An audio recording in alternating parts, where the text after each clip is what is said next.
Assalamualaikum warahmatullahi wabarakatuh. Sallu alal habib sallallahu ta'ala ala Muhammad.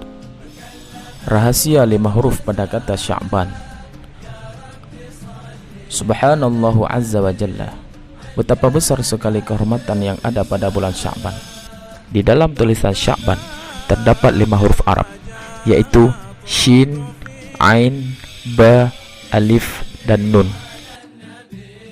Maka dari itu, tidak berlebihan jika Nabi Muhammad sallallahu ta'ala alaihi wa alihi wasallam menyatakan bahwa Sya'ban merupakan bulannya. Said Ghaus Azam menerangkan, arti dari 5 huruf tersebut yaitu syarafun, artinya kemuliaan, uluwun, derajat tinggi, birrun, kebaikan, ulfatun, kasih sayang, dan nurun, cahaya. 5 kebajikan itulah yang telah Allah Azza wa Jalla limpahkan kepada hambanya di bulan yang penuh dengan berkah ini. Di bulan ini kesempatan kita untuk berbuat kebaikan sangatlah terbuka.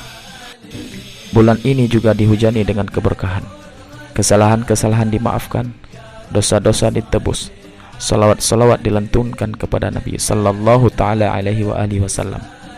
Dan ini adalah bulan spesial untuk membaca salawat atas Nabi sallallahu ta'ala alaihi wa alihi wasallam yang mulia. Sallu alal habib sallallahu ta'ala ala Muhammad.